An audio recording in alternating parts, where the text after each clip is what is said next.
Jurassic Park 3's film director Joe Johnston, who has directed successful films like the original Jumanji and the first Captain America movie, saw the first Jurassic Park and loved it so much that he approached Steven Spielberg to ask if he could direct the sequel. If you watched my last video on The Lost World, you might remember that Steven Spielberg decided to do the sequel following a 2-year hiatus after Schindler's List.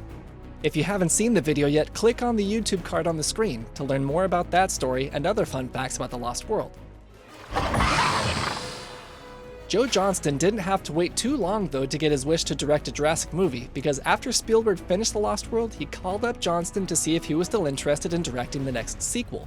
And of course, he said yes. Steven Spielberg and Joe Johnston worked together to produce the story for Jurassic Park 3, and decided how it would tie into the first two films.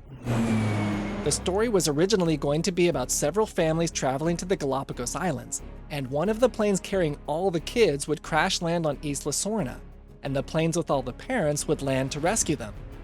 However, 5 weeks before filming began, that script was thrown out entirely, and instead they decided to focus on just one family flying to the island to save their son, to simplify the story. A quick bonus fact is when the story was switched, the Spinosaurus and Raptors were already being made, so they were carried over into the new story as well.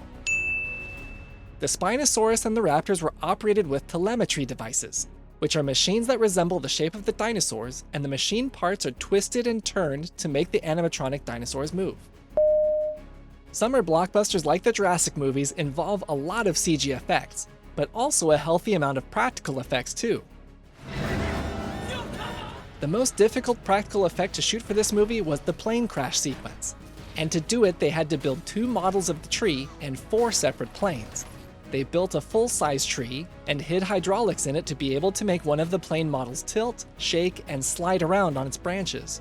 The second version of the tree was only the top of it, so they could hang a fuselage in it to film the Spinosaurus attack. Each of the other 3 plane models had unique functions for each part of the scene. One could crush itself from the outside, one crushed itself from the inside, and the other could roll. The icing on the cake is that the actors decided to do almost all of the stunts themselves. So when you see the plane being dropped from the tree and rolling across the ground, it really was the actors inside there.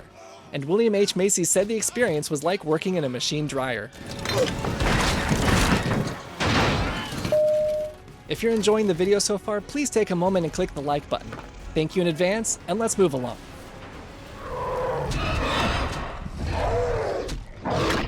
The filmmakers wanted to have the Spinosaurus kill a T-Rex early on in the story to show its strength and size over the franchise's iconic dinosaur.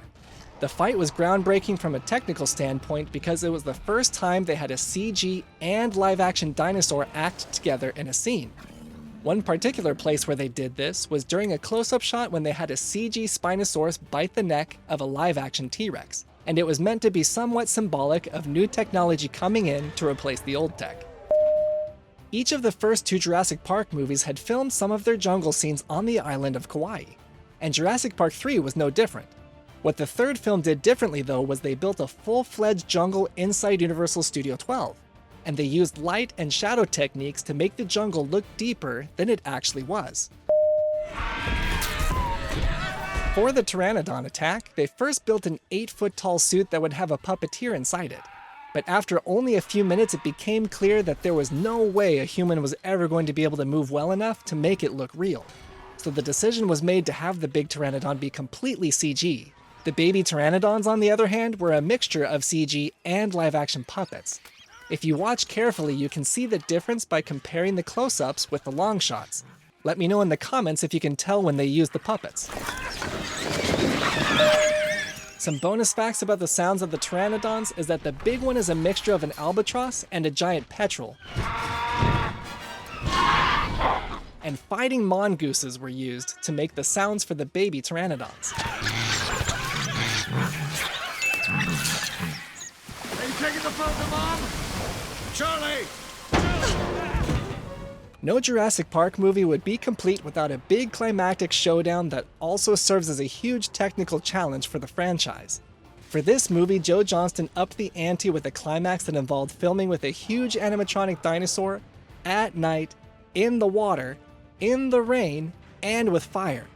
This was the first time an animatronic creature was submerged in water, And since these dinosaurs are robots after all, submerging one in the water would be like putting a toaster in the bathtub. So the Spinosaurus's head was covered with a waterproof skin, so it wouldn't short circuit or electrocute anyone. After the scene was finished, Stan Winston said seeing his huge Spinosaurus going under the water to attack the actors was the most impressive footage he ever saw. Let's focus for a moment on some of the sound designs of the dinosaurs. The roar of the Spinosaurus is similar to the T-Rex by combining an alligator and a lion, but the new sound added to make the Spino sound unique was of a crying baby bear.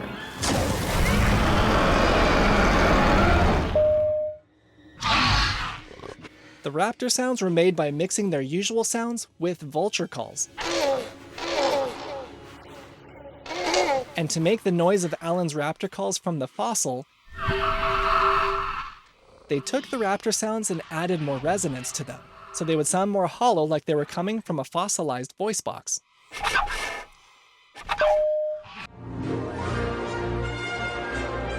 For those of you that stuck around to the end, here's a bonus fact about the film's music.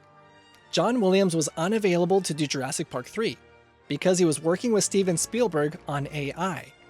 He recommended composer Don Davis to take his place, who had the large task of providing original music while also including the franchise's iconic theme that audiences have come to expect.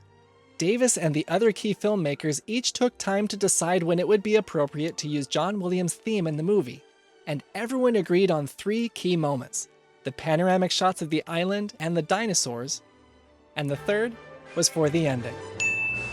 If there's a movie you'd like to learn about next, please leave a comment below, and if you're new to the channel, don't forget to subscribe to learn more fun facts about your favorite films.